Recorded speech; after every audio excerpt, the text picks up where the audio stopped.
Work management platforms. Ugh, endless onboarding, IT bottlenecks, admin requests. But what if things were different? We found love in an open space. Monday.com is different. No lengthy onboarding. Beautiful reports in minutes. Custom workflows you can build on your own. Easy to use prompt-free AI. Huh. Turns out you can love a work management platform. Monday.com, the first work platform you'll love to use. If your roof starts to leak or your floors really squeak, you live in a money pit. Money pit. If your basement needs a pump or your place looks like a dump, live in a money pit. Money pit. Pick up the telephone. Fix up your home sweet home by calling 888-MONEY-PIT. Welcome to the Money Pit, where we make good homes better. I'm Leslie Segretti, and this is episode 2504. So before we jump into what's going on this hour, Jim, I have to tell you the strangest thing that happened when I came home from Good Morning America today. Yes? I went in, before I walked the dog, I was like, Sherman, I just need to pee real quick, so let me go in the bathroom. And I opened the door to this very small powder room in my kitchen, and there was water everywhere. It looked like the toilet maybe had like some sort of geyser situation. Oh, no. And there was like a sewage cleaning truck outside. Like they were definitely like sweeping the sewage lines out front, sort of cleaning them out. So I step outside with the dog and I'm like, do you think you're the reason why the toilet was like a geyser in my bathroom? And the guy's like, oh my God, you mean the toilet like exploded off the floor? And I was like, no. I'm like, the water just was like a volcano everywhere.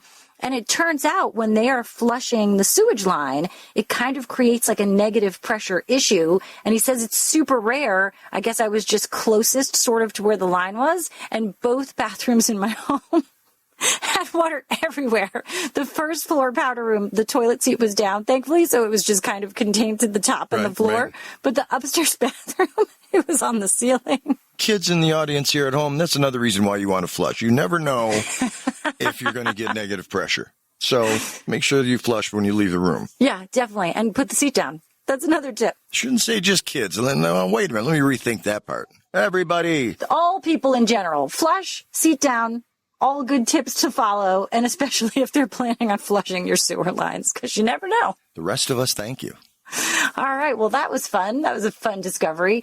Coming up today on this episode of The Money Pit, your front yard is a space that creates a very welcome entry to the home, and it does deliver curb appeal when it comes time to sell. We're going to share low-cost landscaping ideas to help your home be the standout of the neighborhood.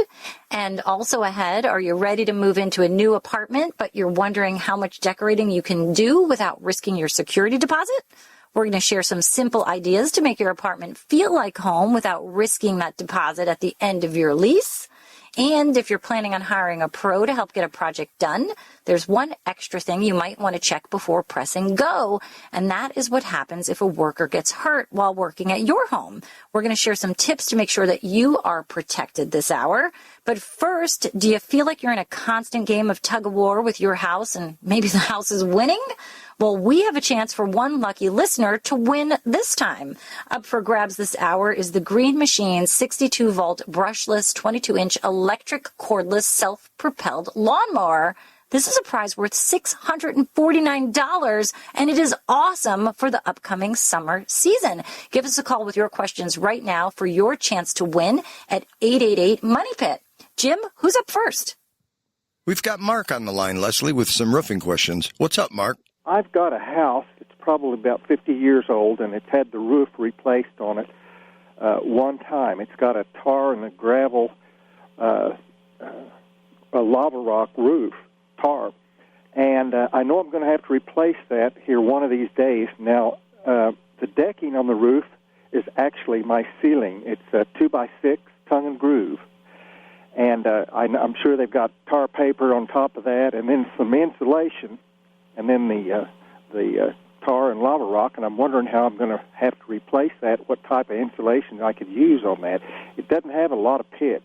All right, now when you say decking, we're talking about like the structural decking, or you don't use this like as a recreational deck, correct? No, no, that's the 2x6 is the actual decking for the roof. Like I said, it's the ceiling on the inside of my house. All right, but you're looking for options in a low-sloping roof then, correct? Right, yes. I'd like to go back with a metal roof, but what do I do on top of the decking that I've got? All right, got it.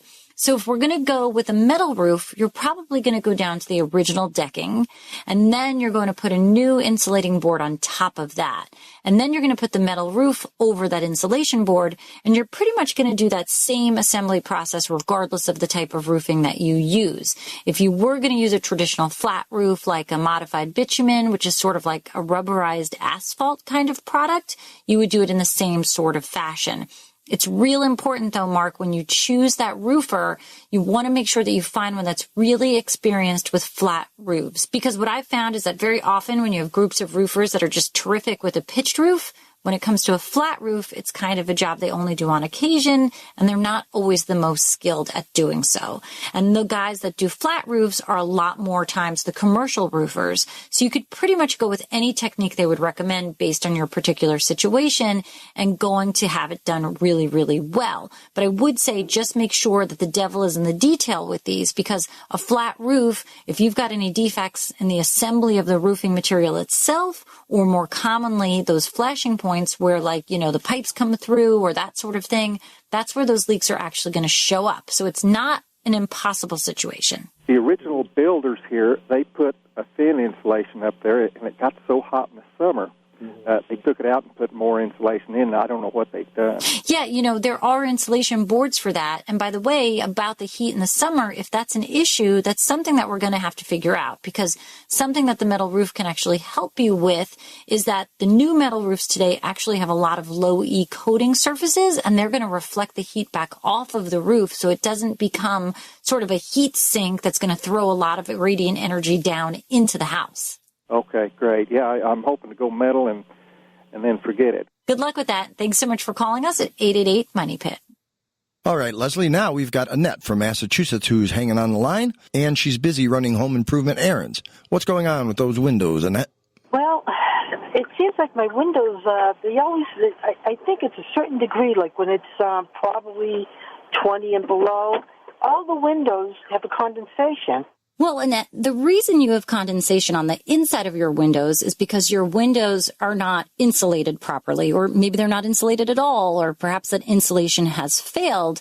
So basically what's happening here is you have warm, moist air inside the house, and then that warm air strikes the cold glass. And as the temperature of that air chills, it releases the moisture from the air. I mean, think about summer when you have like a glass of iced tea sitting on the table, and then you go outside and the outside of the glass gets all wet.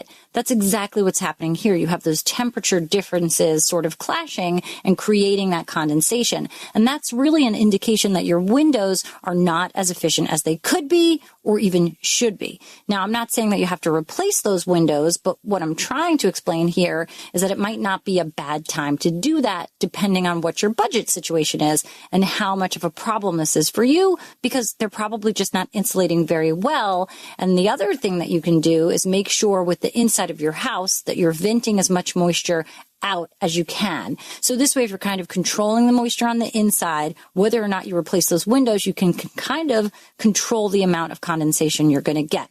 So let's think about ways you can get rid of that moisture. In your kitchen, if you have a vent fan or a recirculating fan above the stove, that's not really going to vent that moisture outside. It's going to kind of kick it back around the room. In your bathroom, if you don't use a vent fan and you don't take that moisture out, you're just kind of dumping all of that moisture into the house. So you want to make sure that if you can, with a vent fan over a stove, definitely with the vent fan in the bathroom, vent it outside and keep it so that that moisture is getting released to the outside of the house. Now, if you've got gutters on the house, you want to make sure that they're not clogged, because if you have a clogged gutter or a clogged downspout, what happens is that water kind of overflows from the gutter and then goes right next to the foundation. And that water will definitely find its way through the dirt, into the foundation, and into the house.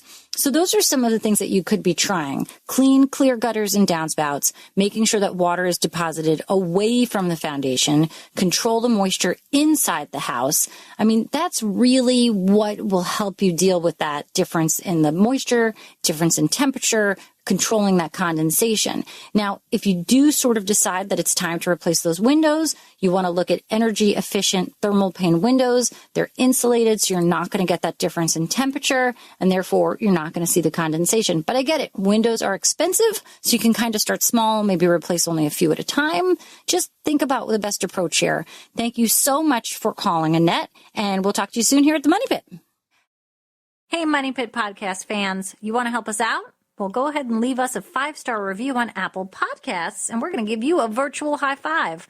Plus, you'll be helping us spread the word about our show. Just go to moneypit.com/review. Flex your business with an American Express Business Gold Card. You'll earn 4 times membership rewards points on your top 2 eligible spending categories, like transit and electronics, each month, on up to $150K in combined purchases per year. Plus, you can now earn 3 times membership rewards points on flights and prepaid hotels booked on AmexTravel.com. Terms and points cap apply. Learn more at AmericanExpress.com/business-gold. Amex Business Gold, built for business by American Express. It's almost April Fool's Day, you guys. I have a friend who loves to play tricks on April Fools, and since I recently had the toilet episode with the sewer flushing, one of his favorite tricks is putting saran wrap on the toilet so that, you know, what happens when you pee on the saran wrap. Oh, God, I miss junior high. Yeah, I still have, you know, high school-age boy children in my home, so these tricks definitely go miles. But let's hope they don't do it, because I don't want to deal with cleaning that up. Well, coming up this hour, we have a great prize to give away. We've got up for grabs, you guys. This is awesome. The Green Machine 62-volt brushless 22-inch electric cordless battery self-propelled lawnmower. It has a super powerful 62-volt battery, which is going to give you gas-like performance. And this high-quality lithium battery will give you up to a 70-minute runtime. But best of all here, guys, is it includes 2 batteries and a battery charger that is super fast. Check it out at HomeDepot.com. It's the Green Machine 62-volt brushless electric cordless battery lawnmower. It is a prize worth $649, but for one lucky Money Pit listener this hour, you're going to win that prize. Jim, who's on the line? Luke in Kansas, you've got the Money Pit. How can we help you? We recently just bought a limestone house, and the previous owners had completely remodeled everything. And, you know, with new plumbing, new electrical, you know, new windows, pretty much new everything. The only thing that they didn't do to this house was the heating and air conditioning units. And the unique thing about this house is the upstairs and the downstairs are both heated and cooled with 2 different units. The upstairs unit is an 84 model, and the downstairs unit is a 93 model. And what I'm wanting to do is I'm wanting to take those completely out and, you know, kind of make it more efficient. But I don't know really what to do or where to go or how, you know, what should I do? Okay, so first of all, when you say more efficient, you want to remove those heating systems now and make it a single zone? Is that what you're kind of thinking? You know, since each of the floors are individually heated and cooled, I didn't know whether I should take those completely out and, you know, put 2 brand new heating and cooling units in, or if I should try to make the whole house. No, you should definitely leave a 2-zone system because this is actually a much more desirable way. And frankly, it's more efficient as well because typically when you have one heating system, it's like always in the upstairs. It's a little bit warmer and, you know, you're trying to control the temperature, but it's reading what's upstairs. So the downstairs is a little colder than you want it to be. And you may never find that you sort of have a well-balanced heating system or even a cooling system at home. And you get those inconsistencies, you know, if it's too warm, if it's too cold, if it's too windy. If you have 2 separate zones of equipment, that's definitely the way to go because you can absolutely control the temperature upstairs and you can control the temperature downstairs. Now, I'm sorry, did you say that this was a forced air system, gas-fired? What kind of system is it? Natural gas. All right, natural gas. So that's perfect. So now you would have 2 compressors and 2 furnaces. If you want to update those, certainly go ahead and do that. You want to make sure you're putting, though, in high efficiency Energy Star qualified units. And you don't have to do them both at the same time. I mean, you may want to do that unit that's much older first, like I think you said it was 1984, since that one's super old and probably, on its last leg. Okay. The other question is, do I need to change any of the ductwork for that? No, you probably don't have to change any of that ductwork, but what you do have to change is the outside compressor and the inside furnace and that evaporator coil, which is attached to it at the same time. Because when it comes to air conditioning, that evaporator coil has to match the compressor outside. So it's sort of like a system that all works together. If they don't match, they're just not going to operate that efficiently. What kind of efficient? Should I go like a 90%, 95%? I would say, get the most efficient equipment that you can afford. But remember that if you're going to be in the home short term, you may never see the payback on that. If you're going to be there long term, chances are you might. So you really have to identify what the most important outcome of this change is. If you're in a house that you're only going to be there 5 years because you're going to move or you're transferring your job or whatever, I'd probably, frankly, wouldn't put in the very most expensive unit because personally, as the time I'm in the home, I'm never going to see that payback. But if it's something where you're in the house and you're going to be there for 20 years, definitely look at that efficiency because you will see that return on investment over time. You'll see the payback. Okay, and what about thermostats? There's digital thermostats right now, but since I'm replacing everything, should I just go ahead and replace the thermostats too? Yeah, I would. I mean, it's not that you have to replace that as a control mechanism, but there's so many advantages to the new thermostats today. They're Wi-Fi enabled, so you can kind of operate them as a remote control, like whether you're sitting on the couch or you're driving home from work, you can check the temperature. I know this sounds like poshy, but like we have that condo in Vermont, and I know when I get in the car to drive the 4.5 hours, I make sure that the heat is up from 62 degrees to 72 degrees, so that by the time I get there, it's nice and cozy and toasty, and you can kind of do the same thing, controlling your heat on your way home, during the day, if you're just too lazy. It's really great. I mean, there even are thermostats that are geo-fenced, which means you choose the perfect temperature setting for when you're in the house, and as you're approaching your home, this app knows that you're coming home and sets it for you. So there's a lot of great ways that you can take advantage of these newer thermostats today. And if you're going to replace those heating systems, I would definitely replace the thermostat at the same time. All right. Hey, thank you very much. That gives me a good idea where I need to start now. All right, you're welcome. Good luck with this big change. At Sierra, discover great deals on top brand workout gear, like high-quality walking shoes, which might lead to another discovery. 40,000 steps, baby. Who's on top now, Karen? You've taken the office step challenge a step too far. Don't worry, though. Sierra also has yoga gear. It might be a good place to find your zen.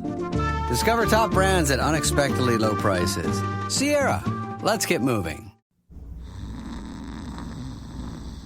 You don't wake up dreaming of McDonald's fries. You wake up dreaming of McDonald's hash browns. McDonald's breakfast comes first. Ba-da-ba-ba-ba. Well, does the thought of planning a landscape project feel overwhelming to you, especially when you're trying to design plantings that will create a really great first impression of your home? Well, this whole project doesn't have to be. So here's how you should get started. First of all, you want to skip foundation plantings and instead create an entry garden. This is going to be a fresher, more modern idea with wide borders kind of flanking that front walk. And here you can be totally unique.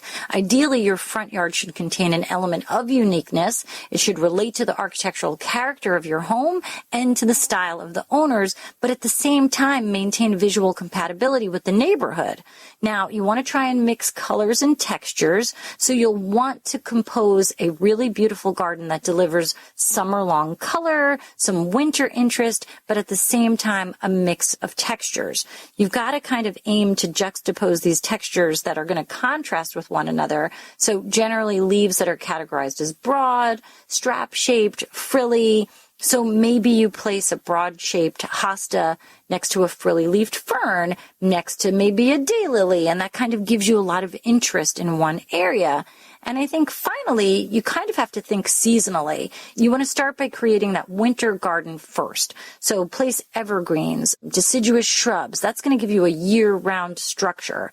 Then go ahead and plant a sequence of blooming perennials filled in with those pretty annuals, and, maybe add some fragrant plants close to the path so that as you walk up, you kind of get this multi-sensory experience. It does take a little bit of work, and I think if you're confused or you don't know where to start or you don't know what's best for your home or your area, head to your local garden center, because first of all, you're going to see so many examples of what's available, but pretty much everything there is meant to be in your region, in your zone of the country, and it will thrive. You just kind of have to narrow down sun, shade, mixed light, etc. And those folks at the garden center can help you make all of those right decisions and help you find success locally. What are you guys working on this spring season? I know everybody's sort of looking toward the big prize, the unofficial start of summer, Memorial Day. So maybe you're thinking about getting that deck up in tip-top shape, getting the landscaping beautiful and ready for a big party. Whatever it is, we are here to lend a hand. Hey guys, are you ready to unleash your creativity and conquer those home improvement projects like a pro? Well, that's what we help you do every week on the Money Pit podcast. Whether you are sprucing up your space for resale or creating your dream home, this podcast is your ultimate guide to success. You can subscribe for free at moneypit.com/podcast. All right, Joyce from Missouri's on the line. Now, what's going on with your Money Pit? Smoke damage? Hi, I have a ceiling that got a bit of smoke damage from a propane fireplace. So I don't want to paint and have it bleed back through and then have to go paint again. Painting is a big enough job. I want to do it where it will stay white and not bleed through. So my question is, do I need to seal it, wash it? What do I need to do before I paint it? So with smoke damage, are you seeing yellow stains? Is it all over? Is it in one spot? It's a smoky color. All right. So what you're seeing is soot. And that soot can tend to feel maybe like a little bit oily or greasy, depending on what was being burnt. I guess it's from the propane. So you might want to clean it a little bit first with TSP. That stands for trisodium phosphate. And it's just sort of a great painting prep wall surface cleaner. You can find it in the paint center, right in the painting aisle, the home centers. You mix it up, and you can kind of even mix it a little bit thicker in consistency so it kind of becomes a paste, and you kind of apply it onto those areas you want to wash, and then wash it with a damp rag, and you'll see that you'll start to get that soot off first. And you want to let it all dry, because once everything's dry, you're going to want to prime that wall, and you want to prime the entire wall. And you can, even if your area allows it, use an oil-based primer, because those tend to seal in the stains a little bit better. And any sort of smoky odor or damage that might have been there from whatever it was will get locked in. And once that's dry, you can go ahead and paint over it with a latex paint in a color and finish that you choose. And that, because you've got the primer on, will really adhere very well to that wall. And hopefully, if you've done a good job of trying to clear away that extra soot and the stain and sealing with the primer, nothing should be bleeding through. And that really is going to do the trick. Okay. That helps me a bunch because I didn't want to have to redo once I've already done it. Yeah, no one wants to do a painting project twice. I mean, unless you're just deciding to redecorate. Painting, again, is no fun. All right, Joyce, I hope that helps you out. Well, for many of you, moving into an apartment is kind of this first stepping stone to buying a home. And while it's not always easy to find affordable apartment decor, you can make it happen. And here's a few ideas to get you started. I am a huge fan of wallpaper, and there are peelable, stickable vinyl wall coverings that you can put up and you can take down, and it doesn't damage the walls in any way, shape, or form. It's sort of something that I have always done since my very first apartment, and it's something that I even do now. In my home that I own, both bathrooms have peel and stick wallpaper, And I love it because I don't like a white wall. I don't like fluorescent lighting. It just kind of makes those spaces unbearable. And it's not great for when you have your friends over either. And it doesn't make sense to paint an apartment because you're just going to have to repaint when it's time to leave. So you can pick out a wallpaper that's going to add a splash of color. There's a lot of designs out there that you can choose from that really speak to your personality and your design style. And then when it's time to leave, you simply peel that wallpaper off. I will share this tip. When you're picking out your wallpaper, you have to look at the repeat pattern. So if it says the pattern repeats every 24 inches, imagine when you put up that first run, the next one has to either move up or down 24 inches to match to where you left off on that other piece. So you have to account for the waste, I guess, really. So make sure you're ordering enough because there'll be different dye lots. You might not be able to get that same pattern again when you realize you don't have enough. And then pay attention on the install process because some of them say to start from the right and some say to start from the left. But other than that, super easy, super rewarding do-it-yourself project. Another thing that you can do in a living room space is add a large mirror. It's going to make the space seem bigger if you've got a small space, but it also acts like a piece of wall decor. There's a ton of options to choose from when it comes to a mirror. And if you're worried about putting holes in a wall, you can just get an oversized wall mirror. They're kind of leaners. They lean against the wall with zero chance of damaging that space, unless, of course, you have large dogs or children that may knock it over and you will have to anchor it in the in that situation as well. But there are great leaner living room mirrors that you can put up.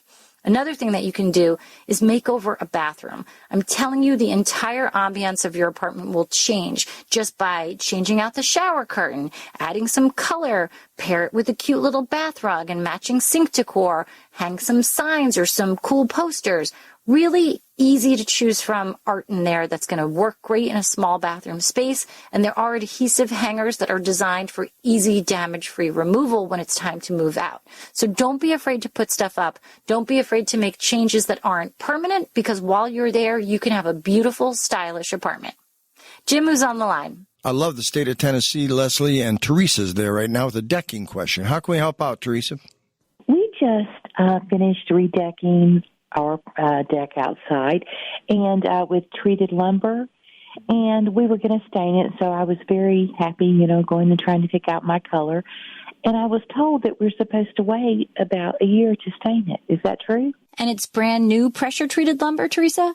Yes, it is. Yeah, so there's a formulation that they use to create that lumber to be more weather resistant, and they basically saturate the wood with whatever that mixture is to make it more durable. So in doing so, you're dealing with some very green, very wet wood, and if you were to apply a stain at this point, it's just kind of going to float on the top and not really saturate into the wood, and then you're going to end up with a strange finished product, and that finish isn't going to last at all. So what is recommended when you're using pressure-treated lumber is you've got to season the wood, and that means you've got to just let it dry out. You got to let it sit there for 6 months, maybe even a year, and once it does dry out, then you're able to apply the finish, and it will actually saturate the wood, go into the grain of the lumber itself, and therefore it's going to just stay on that wood a lot longer. Oh, okay then. Yeah, and the type of wood that you have is really going to determine what that aging period is. Oh, okay. So 6 months, not a year. Yeah, 6 months, it's generally a season. It's going to end up being a year because if you build it in the spring, maybe by the end of the summer is not enough time. The fall, it starts to rain, then it's winter, spring is rainy, so you're back at the spring, summer again. So it kind of gives you that full year to go through the cycle of all the weather, the rain, the snow, everything. And then once it dries out from the seasonality, because obviously it'll be wet from snow and rain, then you go ahead and apply the stain. And you can go with a solid color stain to give you more saturation, more color coverage, but still see the grain through. That's the beauty of a solid stain. It's not a paint, it's still a stain. Okay. Well, thank you all very much for answering my question. Yeah. All right. Good luck. Thanks so much for calling us at 888 Money Pit. Hi, this is Debbie, your Blinds.com design consultant. Oh, wow. A real person. Yep, I am here to help you with everything, from selecting the perfect window treatments Well, I've got a complicated project. Oh, not a problem. I can even schedule a professional measure and install. We can also send you samples, fast and free. I just might have to do more. Oh, okay. So the first room we're looking at is for guests. Shop Blinds.com now and save up to 40% site-wide. Blinds.com. Rules and restrictions may apply. This episode is brought to you by Progressive Insurance. Do you ever find yourself playing the budgeting game?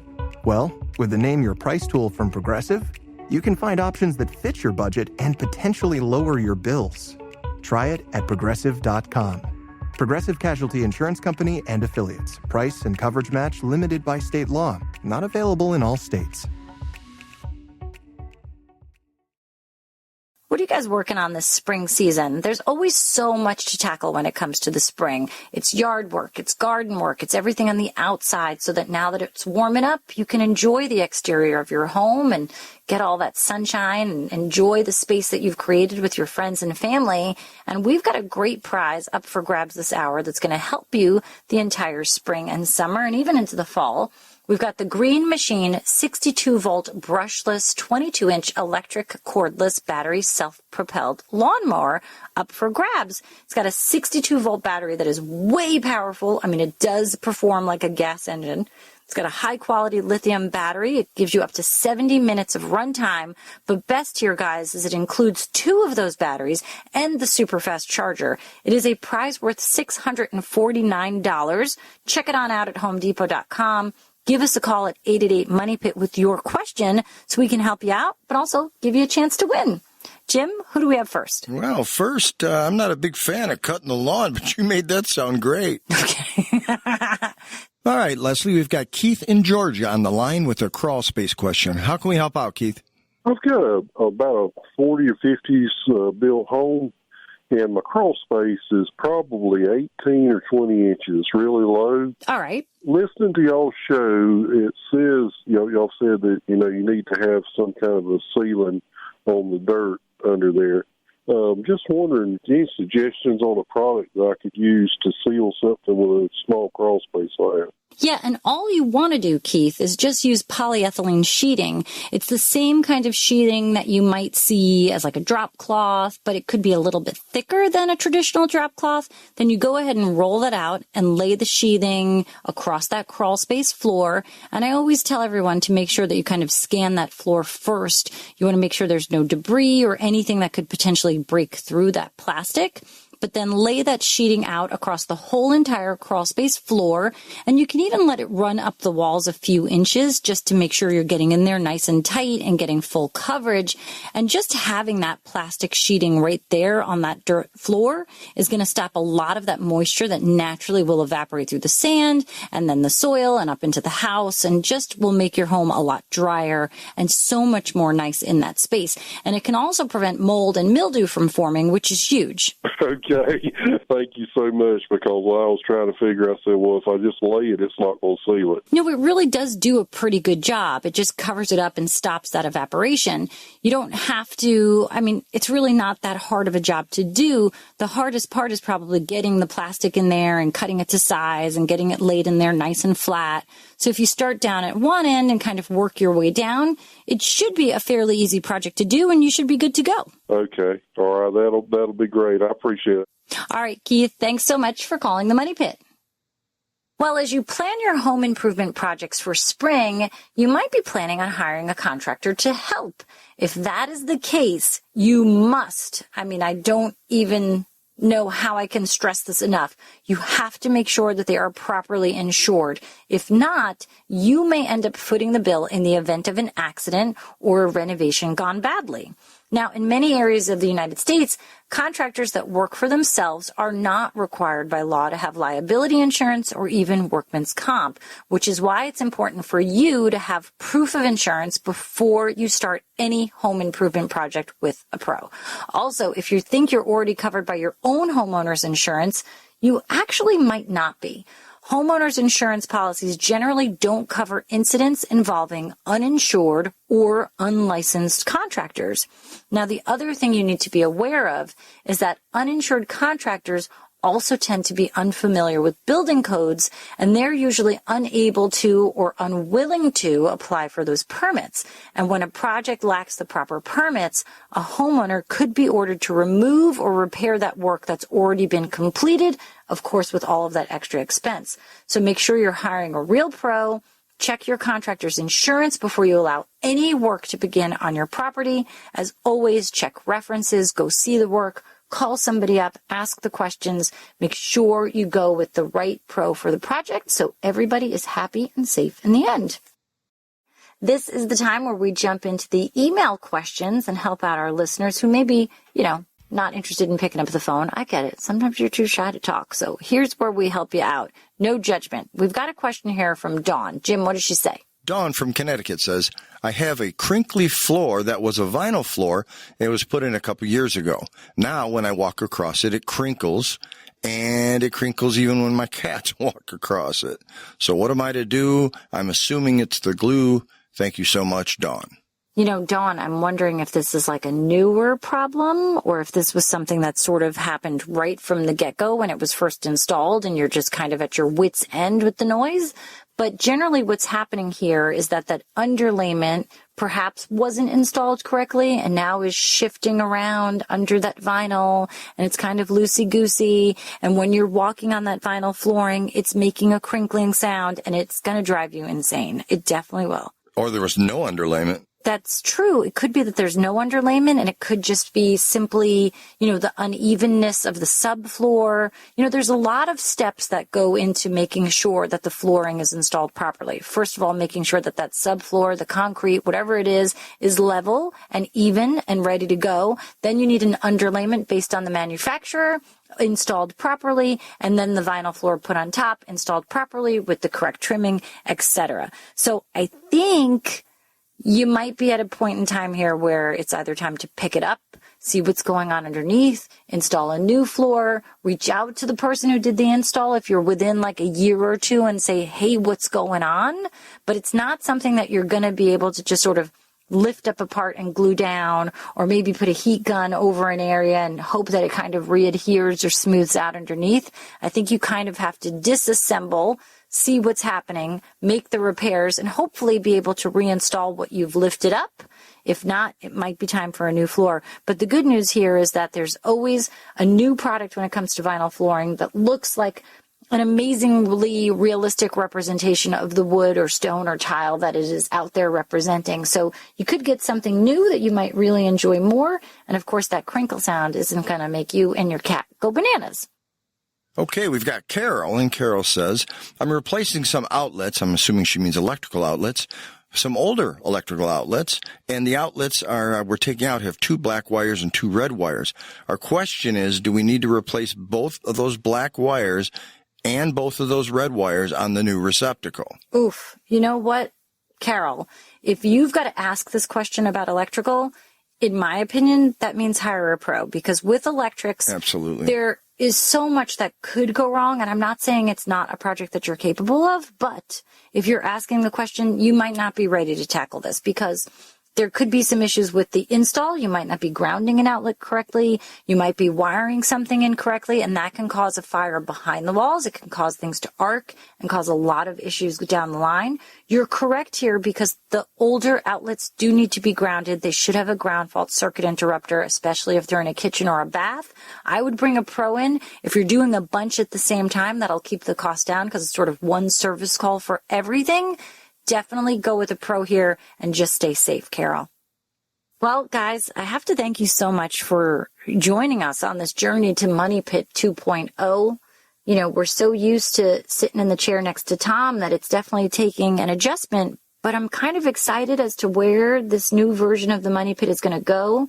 I love sharing Jim with you guys. Jim has been in Tom and my ear for 20 years, so it's nice for you guys to kind of hear him as well this time around.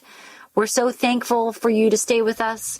We're so thankful for Tom building the foundation of this Money Pit, and we look forward to what Money Pit 2.0 is going to be, and we thank you for joining us. Remember, the show continues online, and you can do it yourself, but you don't have to do it alone. On the Money Pit Radio Show. On the Money Pit Radio Show. Pick up the telephone. Fix up your home sweet home by calling 888-MONEY-PIT.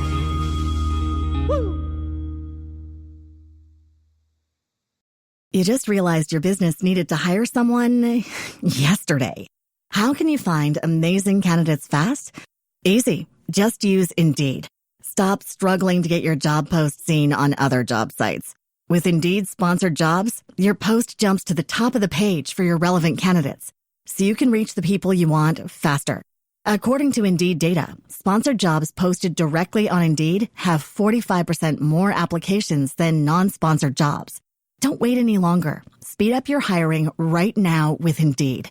And listeners of this show will get a $75 sponsored job credit to get your jobs more visibility at Indeed.com/PODKATZ12. Just go to Indeed.com/PODKATZ12 right now and support our show by saying you heard about Indeed on this podcast. Terms and conditions apply. Hiring? Indeed is all you need.